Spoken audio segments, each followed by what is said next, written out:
choisi de présenter le projet En avant maths dans une école primaire pour illustrer un volet de notre projet, soit des activités sur le terrain, par la pièce de théâtre Compte sur moi, qui a été présentée aux élèves du premier cycle de l'école.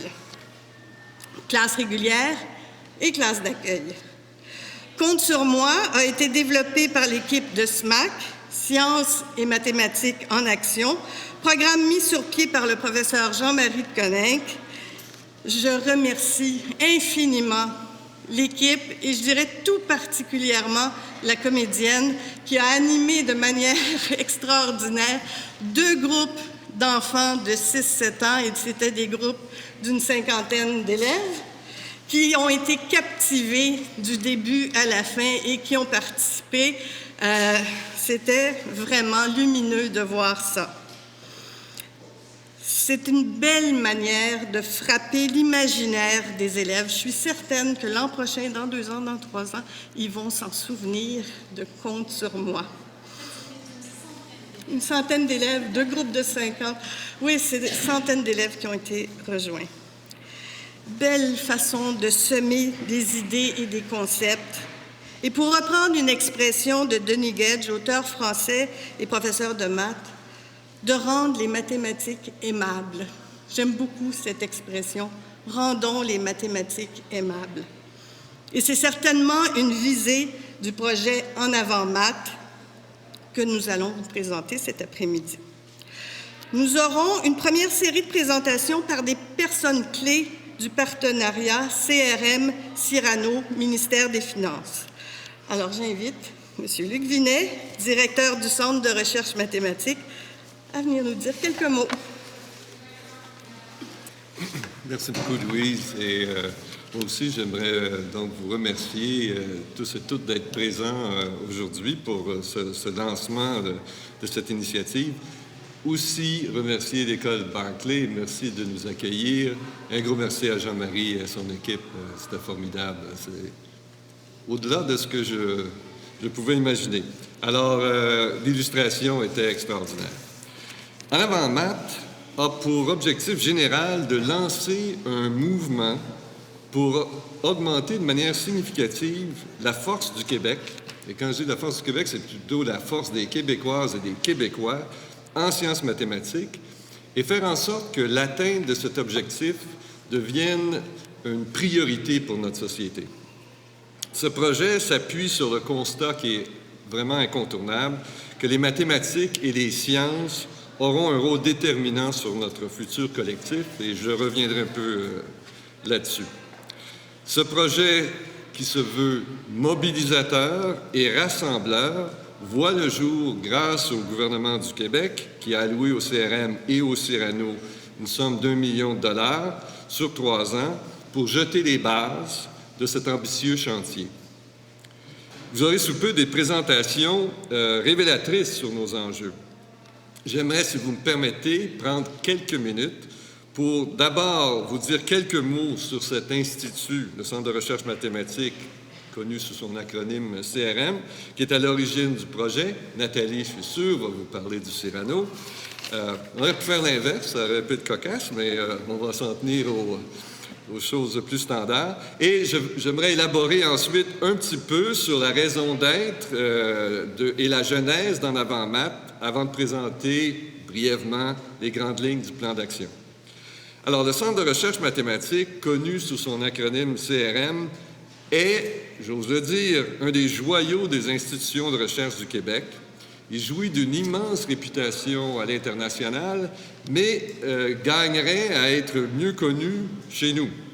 Son champ d'action couvre l'ensemble de ce qu'on appelle les sciences mathématiques. Ça veut dire quoi? Les maths pures, les maths appliquées, les statistiques, l'informatique théorique, la physique mathématique, la biologie mathématique, toutes ces choses-là. Le centre comprend ou rassemble environ 300 chercheurs, reçoit plus de 2000 visiteurs du monde entier par année. Il regroupe 13 laboratoires, y compris le fameux MILA. Ses travaux vont de la théorie des nombres jusqu'à l'intelligence artificielle, en passant par l'imagerie, la neuroimagerie. Pour vous le situer, il est sur le campus de l'Université de Montréal, mais a un très grand nombre d'universités québécoises comme partenaires. Il entretient des collaborations avec diverses industries et, il n'est pas jeune, il vient de célébrer son 50e anniversaire.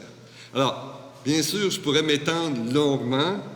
J'ai cet institut très à cœur, mais ce qui est utile de savoir, en lien avec l'initiative En avant maths dont on parle aujourd'hui, c'est que cet institut généraliste, par son champ d'action, a exercé de longue date un leadership important et c'est une locomotive du développement de la science au Québec. Et c'est comme ça qu'on lui doit plusieurs organisations qu'il a mis sur pied, qu'il a lancées, et je vous en nomme quelques-unes. L'Institut des sciences mathématiques, qui regroupe tous les départements d'études de cycle supérieur en sciences mathématiques du Québec, Calcul Québec, qui est notre organisation de calcul de haute performance, MITAX, je l'élaborerai peut-être pas, mais ceux d'entre vous qui connaissent ça, a commencé au CRM, Mathématiques de la planète Terre, qui est un mouvement mondial pour que les mathématiciens s'intéressent aux enjeux du climat, et j'en passe. Alors maintenant, on arrive avec En avant maths. Pourquoi En avant maths? Bien, évidemment, vous les imaginez, les raisons, elles sont multiples, que ce soit au niveau des individus ou de la société dans son ensemble, que ce soit dans le secteur des arts, dans ceux de la santé, des technologies. De plus en plus, le travail ou l'organisation de nos vies repose sur les sciences mathématiques. L'explosion de l'intelligence artificielle, qui est somme toute des mathématiques, a provoqué une prise de conscience large de cette réalité. Sur le plan économique, plusieurs études réalisées dans divers pays montrent ceci à propos de la recherche en sciences mathématiques, et c'est assez frappant, qu'environ 10 % de tous les emplois et 15 % du produit intérieur brut peuvent être attribués à la recherche en sciences mathématiques. C'est quand même énorme. Au niveau de la main-d'œuvre, on observe avec inquiétude la fragilisation des développements des industries technologiques de pointe, faute d'un nombre suffisant de personnes qualifiées. Et c'est sûr aussi que la résilience, l'adaptation au changement climatique sera largement tributaire d'avancées technologiques qui seront engendrées par les générations montantes. Alors, pour le court et le moyen terme, on constate, c'est crucial d'avoir le plus grand nombre possible de gens bien éduqués en maths et en sciences. Et ayant fait ce constat, nous disons, donnons-nous comme priorité d'être une nation qui n'a de cesse d'accroître son niveau de numération. Alors, c'est ce qui nous motivait, et certains d'entre nous, imbus de cette urgence, ont présenté un projet au gouvernement, et suite à des rencontres avec les ministères de l'Éducation, de l'Économie, des Finances, le feu vert a été donné.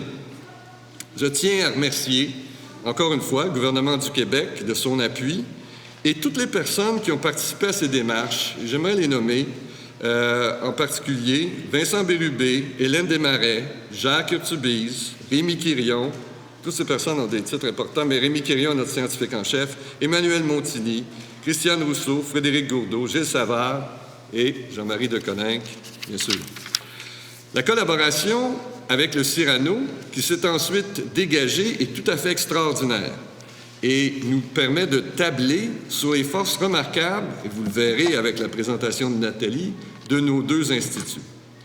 Enfin, l'implication de Louise Poirier, qui s'est présentée, mais comme directrice adjointe du CRM, responsable du projet, didacticienne en mathématiques, ancienne doyenne de la Faculté des sciences de l'éducation et instigatrice d'autres très grands projets sociétaux. Cette participation nous est très, très précieuse. Alors, nous voulons qu'en avant maths ait un impact et que l'on puisse mesurer la progression vers les objectifs. Quel sera donc le plan d'action, très brièvement, parce que d'autres reviendront, les détails vous seront donnés, mais en gros, la stratégie comprend deux directions, l'une d'analyse, l'autre d'action sur le terrain. Côté analyse, dans un premier temps, On veut faire des constats qui s'imposent et obtenir des données probantes. Par exemple, faire un état des lieux et quantifier l'état de la numératie au Québec, dialoguer avec l'industrie pour évaluer les besoins, identifier aussi les meilleures pratiques, on n'est pas seul au monde, ici et à l'international. J'ai un intérêt, je regarde avec grand intérêt, par exemple, ce qui se fait en Australie. Il y a des choses intéressantes à emprunter. Alors, vous aurez d'autres exemples de choses qu'on a à l'esprit. C'était dans côté analyse le premier temps. Dans un deuxième temps, sur la base d'indicateurs bien définis, il s'agira de mesurer l'impact des actions qu'on aura menées. Ces actions sur le terrain, de ce côté-là, Louise vous présentera tout à l'heure l'appel de projet qu'on lance aujourd'hui. Et un enjeu important là-dedans qu'on garde à l'esprit, en particulier, est celui de la participation des filles en maths et en sciences. Alors, enfin, quelques remarques pour terminer cette petite allocution. Pour travailler sur le court et le moyen terme, nous pensons tous qu'il est très important qu'en avant maths s'affaire à tous les ordres d'enseignement, du primaire à l'universitaire, et que cette initiative s'intéresse en particulier à l'interordre, qui est parfois laissé pour compte. Pensons par exemple à des interventions d'étudiants de cégep dans les écoles primaires, des choses de cette nature-là. Je tiens à dire qu'en avant maths n'a pas du tout la prétention d'être une panacée, ni celle d'intervenir sans considération avec tout ce qui se fait déjà. Il y a énormément d'initiatives admirables qui sont déployées présentement et souvent tenues à bout de bras par des personnes extraordinaires. Une ambition qu'on caresse et, si besoin est, d'offrir un soutien administratif à ces initiatives et d'aider à leur transfert en région ou à permettre une implantation plus large sur le territoire. En avant maths veut engendrer, c'est l'objectif fondamental, veut engendrer une mobilisation pour que notre numératie s'accroisse sous tous les angles. Cette initiative-là n'aura de succès que si elle est totalement inclusive et largement épousée. Alors voilà pourquoi on est là aujourd'hui, pour vous inviter tous à prendre possession d'en avant maths, et je suis sûr qu'on peut compter sur vous. Merci bien.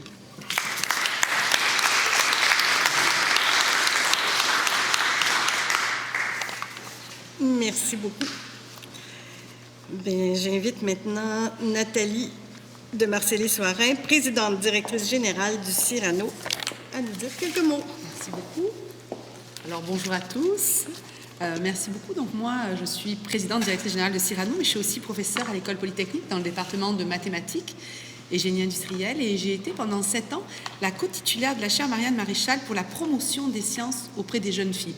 Donc, finalement, nos collaborations vont beaucoup plus loin que les études que nous allons conduire. Alors, c'est un grand honneur pour moi de vous accueillir aujourd'hui pour le lancement de cette initiative conjointe CRM-Cyrano, qui est financée dans le cadre d'un partenariat avec le ministère des Finances. Et j'espère, avec ce qu'on a appris juste avant dans la pièce, que 1 plus 1, ça va faire 3. Le Cyrano a été créé il y a 25 ans. C'est un centre de recherche appliquée et notre mission est vraiment de contribuer à la prise de décision stratégique de nos partenaires. Le partenaire principal est le gouvernement du Québec, mais aussi partenaires parapublics et privés. Et l'objectif, c'est de pouvoir produire et transférer un savoir universitaire à haute valeur ajoutée. On regroupe aujourd'hui plus de 260 chercheurs. Certains chercheurs sont ici avec nous aujourd'hui, je les remercie. Et de différentes disciplines. La pluridisciplinarité est vraiment quelque chose. On a un groupe d'économistes qui a fondé le Cyrano, mais avec le temps, on s'est adjoint évidemment de chercheurs de différentes disciplines. Et ce qui est important, évidemment, c'est cette collaboration qui est initiée. Alors, la collaboration CRM-Cyrano porte sur une thématique qui intéresse le Cyrano, qui est même une thématique centrale, c'est l'éducation, avec une particularité, l'éducation des sciences et l'éducation des mathématiques. Mais plus spécifiquement aussi, en fait, c'est justement l'évaluation des compétences pour pouvoir aligner ces compétences avec les besoins actuels, les besoins futurs du marché du travail, dans un contexte changeant. On parle beaucoup aujourd'hui de transformation numérique, d'intelligence artificielle, et il y a beaucoup de questions qui arrivent justement, que ce soit de l'éducation des enfants dès la maternelle jusqu'à l'éducation actuellement universitaire. et sans oublier évidemment les travailleurs dans les milieux qui doivent s'adapter à ces changements. Nous avons eu au Cyrano, à travers les années, de nombreux projets en littératie économique et financière. Et nous avons essayé, évidemment, je vais souligner la présence de M. Paul Bourget ici, qui est notre directeur de projet sur les projets Boursat et Finécolab, essayer justement de toujours transférer, finalement, nos connaissances en outils ou en objets. Depuis plus d'1 an, nous avons au Cyrano un pôle de recherche sur les impacts sociétaux de ce qui se passe justement avec cette transformation technologique, cette transformation numérique. On essaye de comprendre finalement toute cette transformation et ce que ça peut avoir comme impact. Et le projet En Avant Maths s'y insère. L'objectif spécifique de notre collaboration va être justement de proposer une stratégie pour favoriser notamment l'augmentation du nombre de diplômés dans les STEAM afin de s'assurer une main-d'œuvre hautement qualifiée en mathématiques et plus généralement dans le domaine des sciences. Notre objectif, en fait, les objectifs de recherche qui vont être conduites au Cyrano, c'est exactement, en fait, l'ADN de Cyrano, c'est de fournir des données probantes, d'essayer de comprendre, finalement, par exemple, pour pouvoir avoir des interventions bien dirigées et surtout de pouvoir mettre en place des politiques publiques adaptées. Deux grandes questions qui sont posées actuellement, c'est comment, justement, améliorer l'adéquation entre la formation et les besoins du marché du travail. Pourquoi certains étudiants ne choisissent pas les sciences et vont dans d'autres disciplines? Comment on prépare nos nouveaux diplômés à ces nouveaux besoins? Comment on travaille avec les comment on amène les travailleurs en poste à se transformer? Nous avons un beau programme de recherche en perspective et nous allons avoir 2 de nos chercheurs qui vont vous présenter certains. Alors, je vous remercie beaucoup. Je suis ravie, en fait, de cette collaboration. C'est vraiment, on montre la complémentarité à la fois parce qu'on croit, en fait, le En Avant Maths, c'est vraiment un objectif commun, une perspective, en fait, pour le Québec et on la partage. Mais c'est aussi, en fait, une façon d'aller, comme je le disais tout à l'heure, beaucoup plus loin que si on le faisait séparément. Donc, je vais laisser la parole maintenant à Marc Sirois, qui est le représentant du ministère des Finances du Québec et qui est un partenaire majeur dans le projet. Merci beaucoup.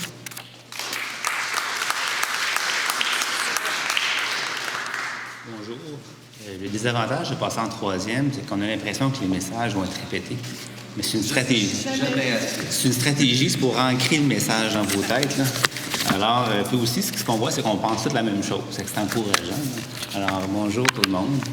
Je me présente, là, moi aussi, ici, comme représentant, non seulement du gouvernement du Québec, mais aussi, je vous dirais, comme ambassadeur des mathématiques. J'ai moi-même fait des études en actuariat à l'Université Laval, il y a quelques années déjà. Donc, moi, les mathématiques, ça a toujours été important dans ma vie. Encore aujourd'hui, j'en bénéficie dans mon travail, indirectement. Moi, c'est sûr que je suis ici comme représentant du gouvernement, donc j'ai un petit pitch à faire, un petit pitch du gouvernement. Donc, pour le gouvernement, pour nous, je vous dirais, l'économie est une priorité.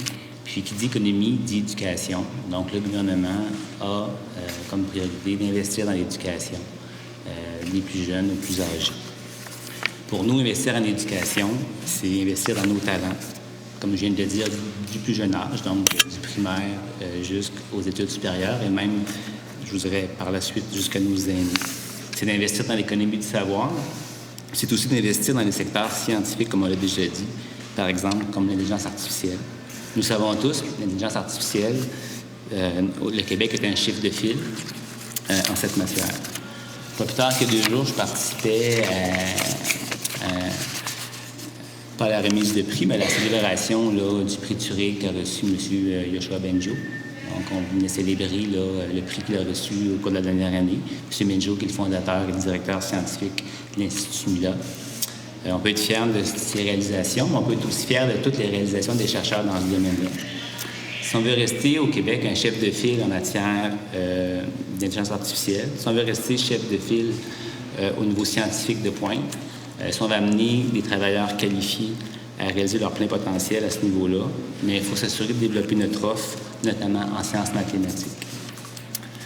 Cela, pour moi, pour nous, pour le gouvernement, passe par la nécessité de stimuler l'intérêt des jeunes de leur plus jeune âge.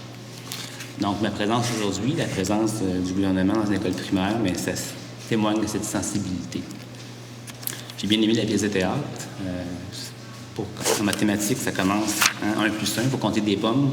Alors, après compter des pommes, à la fin, on fait des théorèmes. Mais ça commence par une pomme.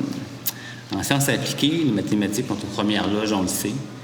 Elles sont au service des sciences expérimentales, de la résolution de problèmes. Et aujourd'hui, la science moderne comme la génomique et l'informatique quantique. Hier, je parlais de ça à un ami, puis il me demandait de quoi je parlais. Je dis, tu vas voir sur Wikipédia. Mais c'est vrai, les mathématiques sont aujourd'hui... Alors, plus que jamais aujourd'hui, l'économie, les mathématiques font partie de l'économie du savoir. C'est pourquoi on doit y consacrer des efforts soutenus pour continuer de développer ces compétences.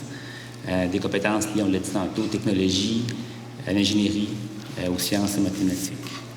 À l'ère des réseaux sociaux et des fake news, il importe plus que jamais que nos jeunes aient la chance de développer leur capacité de raisonnement. Cela passe par les sciences et les mathématiques. Certaines études démontrent qu'aujourd'hui, un citoyen qui possède un bon niveau de numératie a plus de chances de développer son sens critique. D'autres études démontrent que les habiletés mathématiques peuvent être acquises dès le plus jeune âge, d'où l'importance de commencer dès le primaire. Ces habiletés seront dans le futur des indicateurs puissants de réussite scolaire. Encore un petit peu de pitch politique. Vous le savez, le premier ministre du Québec a été clair dans son discours d'ouverture l'an dernier. La priorité du gouvernement, c'est l'éducation. Le budget déposé l'an dernier dépointe cet engagement à plusieurs égards au niveau pour le développement du potentiel des jeunes. On n'a qu'à penser à l'initiative pour les maternelles 4 ans ou le dépistage précoce des troubles d'apprentissage. Donc, ce sont deux initiatives-là qui visent les jeunes. Ce que le gouvernement souhaite, c'est de faire en sorte que chaque enfant croit en ses capacités et découvre le plaisir d'apprendre. C'est dans cet esprit qu'on s'est associé au CRM et au Cyrano, avec un appui d'1 million de dollars sur 3 ans, comme on l'a dit tantôt, pour permettre au centre de mettre de l'avant l'initiative. Je passe des paragraphes parce que j'ai volé mes punchs. Je ne voudrais pas conclure ma présentation sans vous dire quelques mots au sujet du Cyrano. Vous savez, le ministère des Finances et le Cyrano, c'est 25 ans d'histoire, c'est 25 ans de recherche, 25 ans de collaboration, de complicité. Aujourd'hui, Nathalie, Claude et d'autres sont là. Moi, ce que je vous dirais, après 25 ans, on peut dire qu'on a fait honneur à la recherche en politique publique. Alors, ce que je vous souhaite, ce que je nous souhaite, le CRM et Cyrano, c'est de répéter l'expérience et faire honneur aux mathématiques. Merci.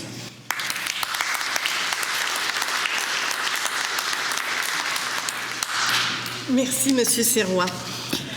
Nous allons maintenant vous présenter quelques projets un petit peu plus concrets, quelques projets en cours et à venir dans le cadre de l'initiative En avant maths.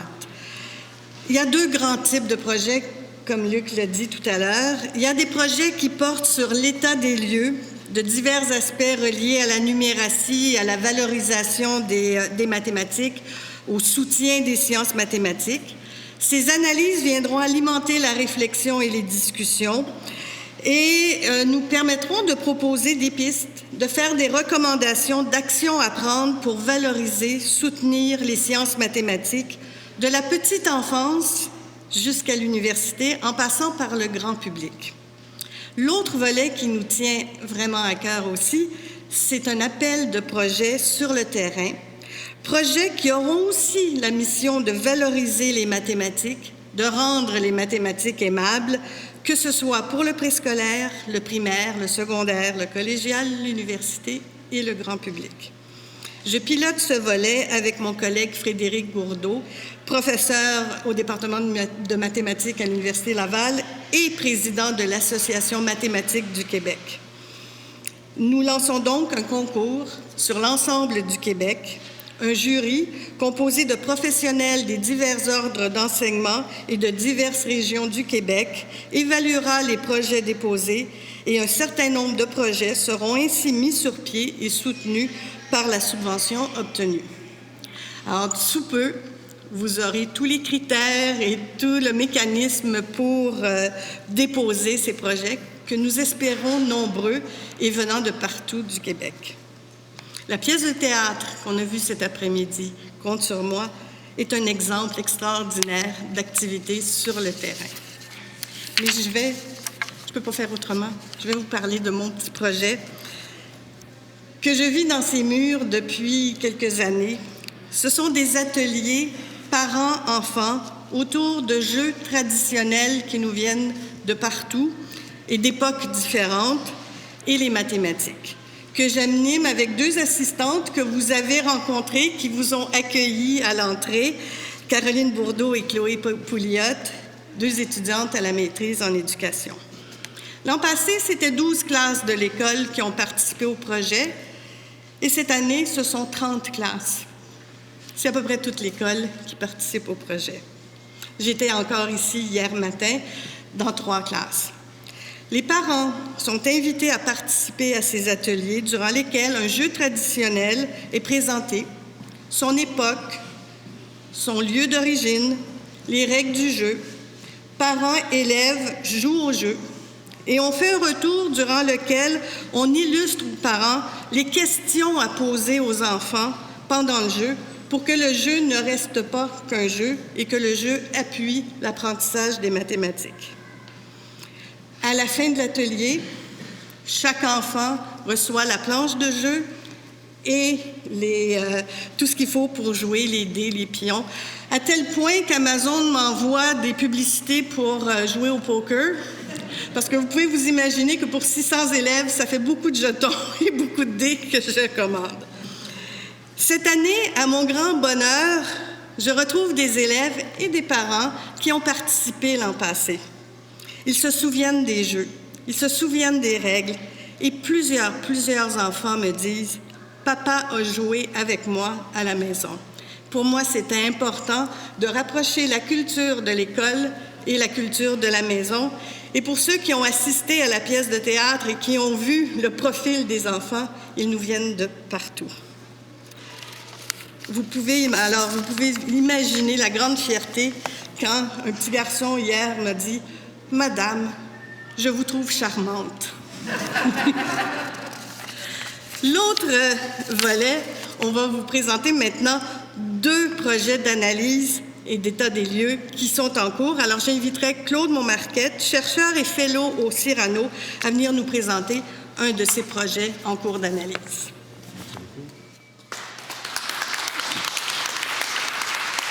Merci, Louise. Bonsoir à tout le monde. Je voudrais d'abord, le projet qui nous intéressait en premier lieu, c'était de dire, bon, c'est bien les mathématiques, mais comment on y arrive, quoi? Il faut les choisir. Alors, le choix de disciplines universitaires, c'est un problème compliqué pour beaucoup de gens. Et les démarches qui soutiennent ça sont complexes. Alors, il y a eu des centaines d'études là-dessus. Mais avant d'entrer dans la question du choix de disciplines universitaires, il faut d'abord se rendre à l'université. Il faut d'abord vouloir aller s'éduquer à l'université, en fait, donc introduire un capital humain dans son actif.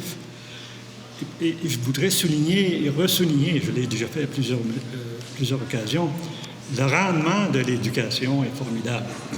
Autant au terme privé, dans tous les pays au monde, ça joue autour de 10 %. Et supérieur chez les filles, d'ailleurs. Bon, les filles sont supérieures dans tout maintenant, de toute façon. On ne contestera pas ça. Et au plan social également, il y a un rendement très fort pour le gouvernement. Et seulement dans les questions de versement d'impôts, parce que la plupart des pays ont des structures progressives, donc seulement dans les versements d'impôts, je ne parle pas des externalités qui peuvent être associées aussi à l'éducation, c'est un peu plus compliqué à les chercher, à les trouver, mais elles existent en quelque part. C'est environ 6 %. C'est clair. Pour moi, ça a toujours été clair qu'il y a un sous-investissement, autant privé que public, dans l'éducation. Imaginez qu'est-ce que vous faites comme rendement, enfin, imaginez pas, vous l'avez subi plus ou moins, un rendement dans votre capital financier. Moi, je n'ai jamais fait 10 % de rendement à vie dans le capital financier. Quand vous aurez, je connais bien d'ailleurs les rendements dans le capital financier, je vous assure. Quand vous aurez fait à peu près 4 % sur une base au cours de votre cycle de vie, capitalisé, c'est à peu près le maximum que vous pouvez espérer. Même les courtiers financiers disent à peu près 3 %. Donc, l'éducation reste quelque chose d'absolument fondamental. Alors, une fois qu'on est rendu maintenant et qu'on décide d'aller à l'université, qu'est-ce qu'on choisit? Alors, il y a 2 modèles, si vous voulez. J'ai revu la littérature là-dessus. J'ai contribué personnellement aussi à quelques articles sur cette question. Initialement, c'est les psychologues qui sont un peu intervenus dans ça. Ils avaient des types de personnalités artistiques, romanciers, scientifiques. Et donc, il y a des orienteurs qui vous faisaient passer des tests. Les universités ont ça aussi, ou des collèges, pour dire, bon, quels sont vos intérêts, peut-être aussi vos habiletés. Pour la petite histoire, moi, j'en ai déjà passé un test comme ça. Moi, à 16 ans, j'ai quitté l'école. Simplement, je suis sans diplôme secondaire. Je suis retourné quelques années après quand même. J'avais rencontré un orienteur, j'avais passé tous ces tests-là. Il voulait me lancer en médecine vétérinaire. Peut-être, j'avais peur des chiens, là. Je pense que ça n'aurait pas trop bien marché. Alors, et ensuite, au fond, l'autre modèle de base, c'est plutôt les économistes qui ont développé, le modèle capital humain. En passant, les économistes étudient davantage le capital humain que le capital financier. Il faut être très prudent. Les gens s'imaginent qu'on ne regarde que les côtés financiers. C'est très peu de gens qui s'intéressent à ça. Les gens en finance, sûrement, bien sûr, mais les économistes beaucoup plus dans le capital humain. Et là, il y a un modèle qui dit tout simplement, bien, vous avez une discipline versus plusieurs autres disciplines. Bien, vous allez simplement prendre la discipline qui va vous assurer au cours de votre cycle de vie l'utilité la plus grande. Vous allez éliminer les autres. Là, la question, c'est qu'est-ce qu'il y a dans cette utilité? Essentiellement, ça, c'est la question fondamentale. Alors, pour les économistes, c'est les rendements pécuniaires qui sont importants dans un premier temps. Et qu'est-ce qu'il y a dans les rendements pécuniaires? Bien, il y a la probabilité de réussir dans le choix de discipline qu'on fait. Sinon, bien, vous n'aurez pas ce qui va avec, quoi. Vous avez aussi la probabilité de trouver un emploi dans votre champ de discipline. Et vous avez ensuite le revenu de ça, la probabilité de le revenu si vous avez le diplôme ou si vous n'avez pas le diplôme. Ce sont les éléments, là, à peu près les 4 facteurs, on essaie par la suite de trouver les déterminants de chacun de ces facteurs-là.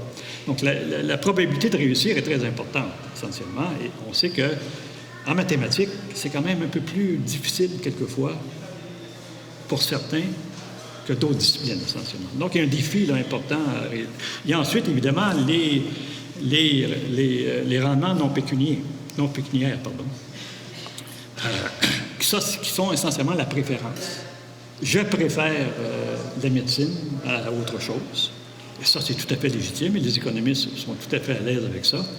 Généralement, quand on essaie d'expliquer les choix de discipline avec les rendements pécuniaires, on explique à peu près 30 de ce qu'il y a à expliquer. Donc, il y a 70 qui sont dans le terme d'erreur, qui peut être très large.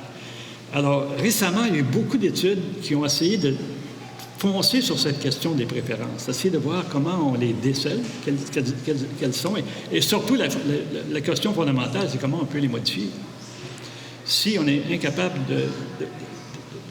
d'exposer des gens et de dire, bon, on va essayer de vous expliquer qu'il y a autre chose que ce que peut-être vous connaissez ou votre milieu connaît, bon, c'est une question extrêmement importante d'exposer les gens à d'autres types de disciplines. Alors ça fait partie un peu des résultats de la littérature pour dire, assurons-nous que les jeunes comprennent qu'il y a plusieurs disciplines puis qu'ils puissent voir un peu les avantages et les désavantages, choisir une plutôt que l'autre. Ça.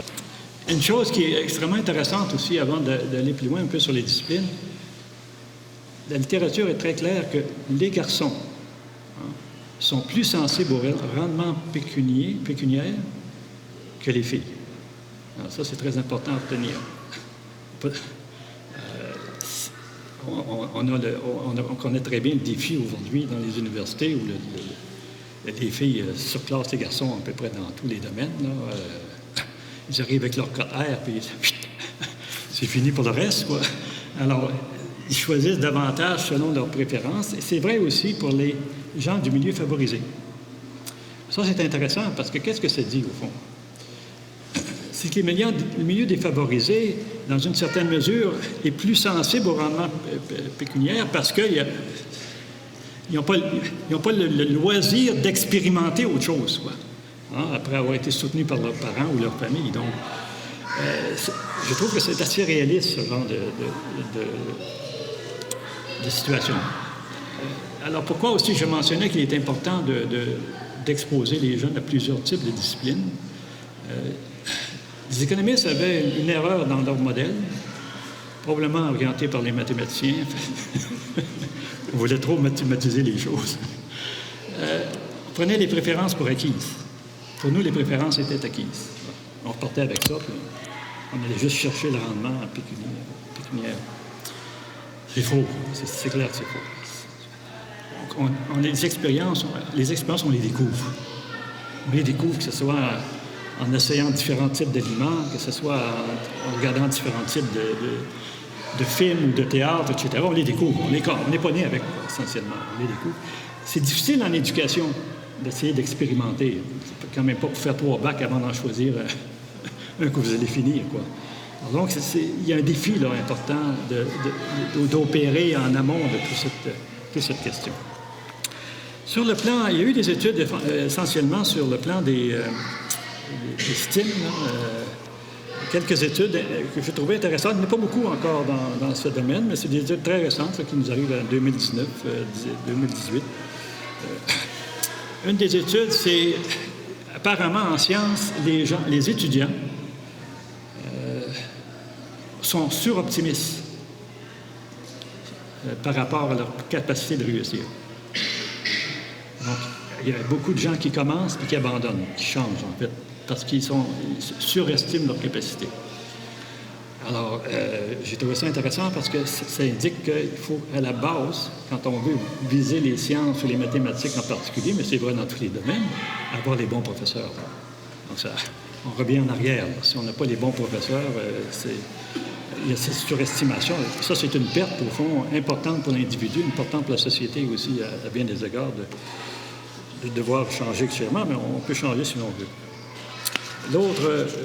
L'autre chose aussi, c'est il y a eu dans les sciences beaucoup de filles, entre autres, qui se sont intéressées dans les sciences, mais qui ont vu par la suite, dans d'autres disciplines, des rendements pécuniaires beaucoup plus élevés. Ils les ont un peu déplacés. C'était assez... Ça, je trouve ça intéressant parce qu'on regarde, on disait, bon, il y en a moins en sciences, il y en a moins en maths. L'avenir est aux filles. Hein? Si je parle des filles, c'est que l'avenir est aux filles. Ça, aux femmes, on est très clair là-dessus. Là. C'est fini les capacités manuelles des garçons, c'est fini ça. Si vous voulez investir dans les endroits où les filles auront une prédominance, ils sont déjà là, de toute façon. Mais c'est important, donc,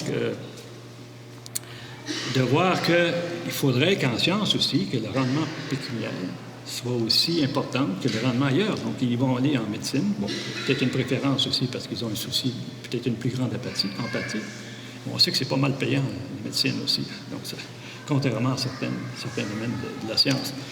Alors là, il va falloir compter sur le marché, essentiellement.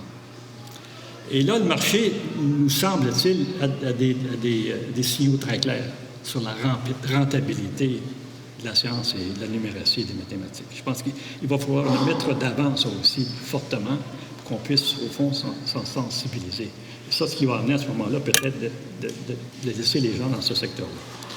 Alors, écoutez, je vais m'arrêter là. Comme je vous dis, il y a des centaines d'articles. Je suis en train d'écrire un document qui va résumer tout ça éventuellement, en espérant. Et je vais juste revenir un peu sur les remarques de Marc sur la numératie. Présentement, je suis, comme plusieurs, je pense, très préoccupé par cette question de données alternatives, de fake news, de n'importe quoi. On ne sait plus où on se situe, essentiellement. Et je me suis intéressé à essayer de comprendre pourquoi les individus pourraient soutenir tel programme et non pas tel autre, du gouvernement, entre autres. Ça devient difficile pour un gouvernement de dire on va mettre en place un programme et d'avoir une acceptabilité sociale si on confond toutes les valeurs, tous les éléments. On vit ça moins ici, mais on le voit aux États-Unis de façon frappante et terrifiante, essentiellement. Alors, la question fondamentale, c'est lorsqu'une personne a un peu de numératie, semble-t-il, il y a une étude que j'ai lue là-dessus, qu'il est en mesure, parce que pardon, laissez-moi revenir juste un peu en arrière, les appuis de politique versus une autre sont très ciblés sur le parti politique que vous sanctionnez, en fait. Bon, encore une fois, aux États-Unis, là, si on regarde les républicains, on a un peu de difficulté à comprendre pourquoi ils ne changent pas d'idée, mais bon, c'est très, très, très orienté là-dessus.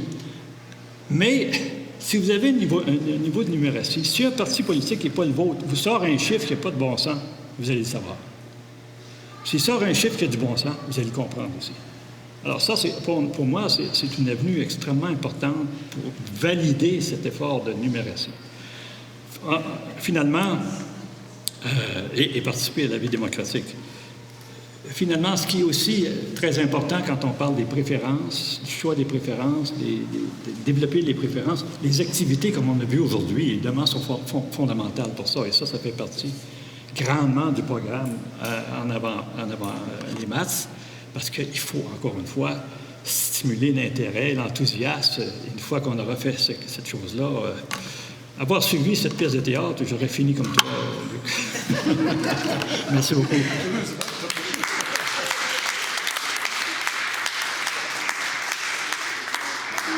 Merci beaucoup. Nous allons attendre avec impatience votre rapport.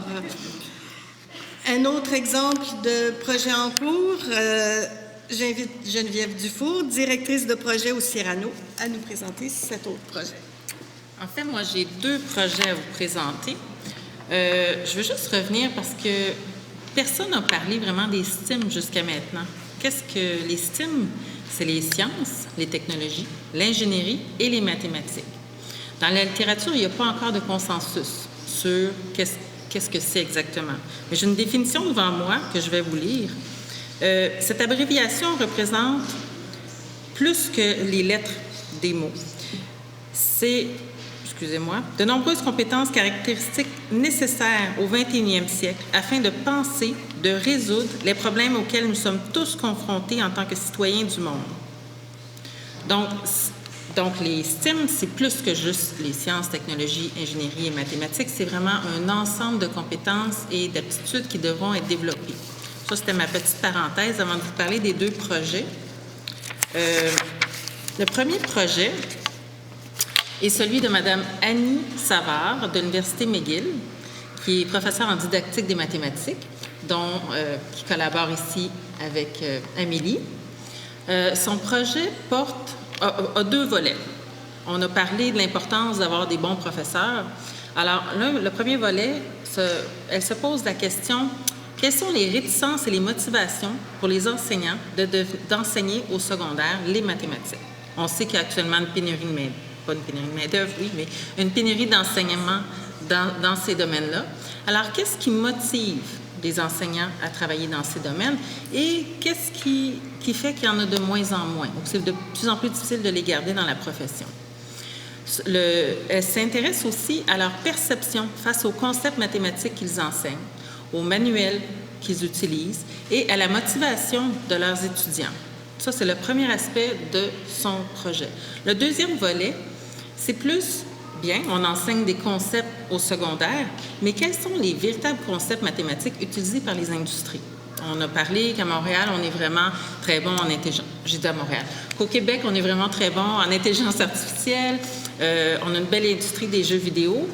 Alors, Mme Savard et son équipe vont rencontrer des gens de l'industrie, l'Ordre des ingénieurs du Québec, les gens de l'industrie des jeux vidéo, pour justement leur demander quels sont vraiment les concepts utilisés. Et l'objectif du projet, c'est vraiment d'assurer un alignement entre les enseignants, les notions enseignées au secondaire et ce qui est vraiment utilisé dans l'industrie, spécialement dans l'industrie des STEM. Donc ça, c'est le premier projet de Mme Savard. C'est des projets qui sont en cours, donc je n'ai pas de résultats comme M. Marquette à vous donner. Le deuxième projet, et je rappelle l'objectif de l'initiative En avant maths, qui est de proposer une stratégie pour favoriser l'augmentation du nombre de diplômés dans les STEM et d'assurer une main-d'œuvre hautement qualifiée en mathématiques et dans autres domaines des sciences. Alors, notre projet, qui est par M. Benoît Dostie et moi-même, se questionne sur quelles sont les compétences en demande.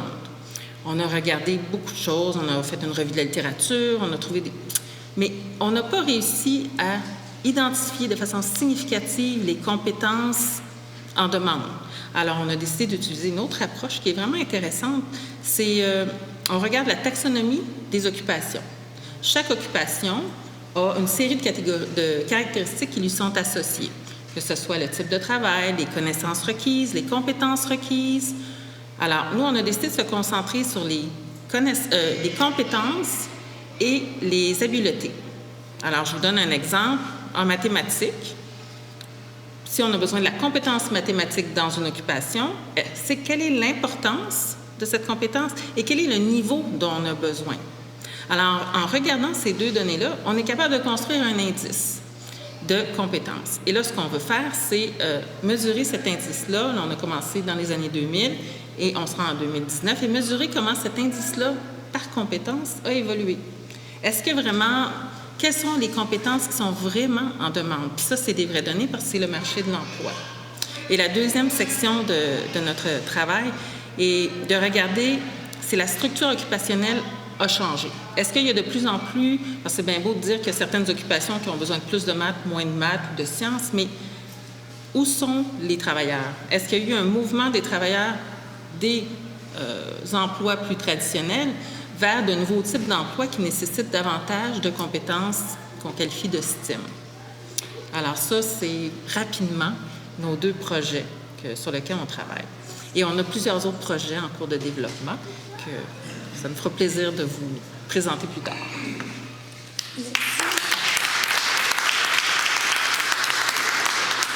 Merci, Geneviève.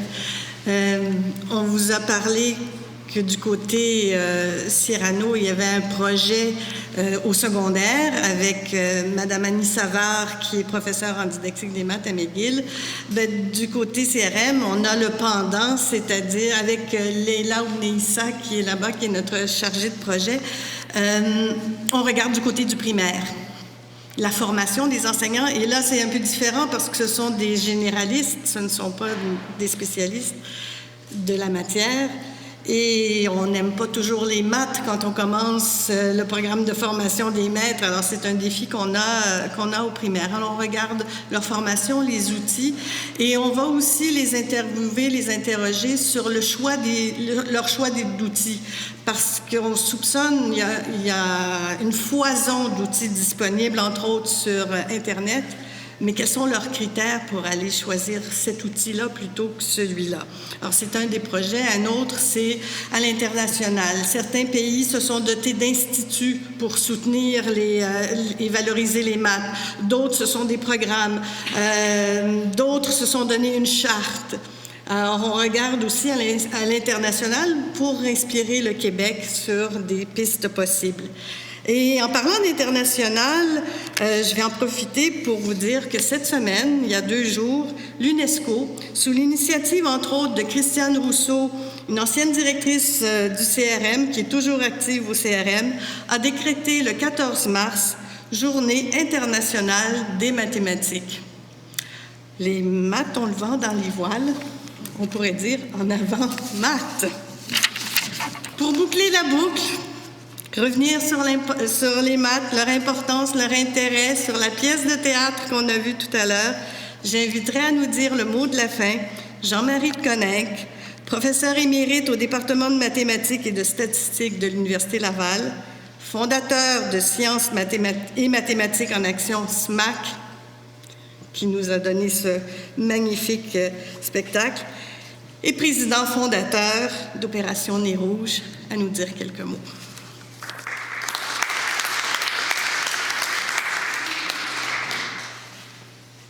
Alors, bonjour à vous tous et à vous toutes. Louise m'a dit que, comme dernier intervenant, je disposais d'1 heure, ou 1 minute, ou 1 unité de temps.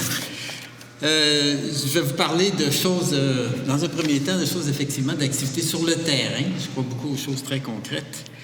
Louise l'a mentionné tout à l'heure, on a créé en 2005 SMAC, Sciences et mathématiques en action, dont l'objectif, la mission, c'est de susciter chez les jeunes l'intérêt pour les mathématiques et pour les sciences, et aussi pour démystifier les mathématiques dans la population générale. Puis je pense que quand je parle de population, je pense beaucoup aux parents. C'est important aussi de rejoindre les parents parce que c'est important que les parents soient en diapason avec les aspirations des enfants. Écoutez, les enfants retournent à la maison. S'il n'y a pas d'écoute de la part des parents, s'il n'y a pas d'intérêt de la part des parents, on risque de tourner dans le vide. Alors, comment on fait ça? Comment on fait pour susciter l'intérêt des jeunes? Bien, on va les rencontrer. On va les rencontrer dans les écoles qui nous accueillent à bras ouverts. On arrive avec des jeux, des activités ludiques, des spectacles mathématiques qui font rire, qui rendent les mathématiques sympathiques. Des spectacles comme celui de tout à l'heure, ceux qui l'ont vu, Compte sur moi. C'est essentiellement un spectacle clownesque. C'est on est rendu à 7e ou 8e spectacle qu'on développe. À chaque fois qu'on développe une nouvelle activité, on essaye de vraiment répondre davantage aux besoins du milieu. Alors, par exemple, pour celui-là, d'abord, l'idée est venue d'une de nos comédiennes et de mes adjointes, Andréane Paquette, qui va dans les écoles comme clown pour faire rire les enfants malades. Pas dans les écoles, dans les hôpitaux, faire rire les enfants malades. Alors, on s'est dit, puis elle a partagé avec nous la réaction des enfants, etc. Puis on voit tout à fait que les mathématiques pourraient aussi bénéficier d'une telle facette. Vous savez, le clown, il fait des faux pas, il est toujours mal pris. Vous avez vu le spectacle tantôt, il frappe le mur, il est maladroit. Et il a besoin d'aide des enfants pour accomplir des choses, entre autres pour faire des mathématiques. Les enfants participent et ils sont valorisés par le fait même. Le constat de tout ça, c'est que, certainement qu'on arrive à faire rire les enfants avec les mathématiques. Oui, c'est possible de rendre les mathématiques aimables, comme Louise dit. Mais moi, ce que j'ai remarqué au cours des années, c'est que dans les écoles, chez les jeunes, il y a énormément de talent. Il y a vraiment un potentiel énorme d'intérêt pour les sciences et les mathématiques. Et c'est beaucoup vrai aussi, très vrai, dans les milieux défavorisés. De façon un peu évidente, il y a beaucoup de talents là qui pourraient être sous-exploités ou ne pas être exploités du tout si on n'allait pas les rejoindre dans les écoles. Pour des raisons évidentes, souvent les parents, dans les milieux défavorisés, n'ont peut-être pas eu l'éducation que certaines personnes ici dans la salle ont eue, n'ont pas été choyés par la vie, puis malheureusement, des fois, les enfants, donc, savent pas qu'ils ont un talent pour les mathématiques. Moi, j'ai remarqué ça beaucoup chez les jeunes, qu'il y a tout ce talent-là, tout ce potentiel-là qu'on peut exploiter. Alors, pour être concret, mon message aujourd'hui, c'est que, vous savez, notre société fait face à d'immenses défis. Là, je peux en énumérer quelques-uns, vous le savez, vous les connaissez, le changement climatique, les problèmes de santé liés à une population vieillissante, la préservation de notre vie privée au niveau des communications, la recherche de nouvelles sources d'énergie, sans parler de tous les défis liés des nouveaux défis liés à l'intelligence artificielle. Bien, ces problèmes-là, c'est qui va les régler? On peut faire notre part, nous autres, comme adultes, mais c'est les jeunes qui vont régler ces problèmes de demain. C'est les jeunes d'aujourd'hui qui vont régler ces problèmes-là de demain. Nous, les adultes, qu'est-ce qu'on peut faire de mieux pour ça? C'est de bien outiller. On connaît les outils, nous autres. On sait que les mathématiques sont présentes dans tous ces défis-là, toutes ces questions-là. Nous, comme adultes, ce qu'on peut faire, c'est de bien outiller les jeunes pour faire face à ces défis-là, pour les analyser correctement et éventuellement trouver des solutions pour résoudre tous ces problèmes-là, tous ces défis. Donc, on sait ce qu'il faut faire. Le talent est là, c'est ce que je vais vous dire. Et donc, il faut travailler ensemble pour que ce talent-là s'épanouisse. Puis, je pense que la création de Maths en avant est vraiment un pas important dans cette direction-là. Merci de votre attention.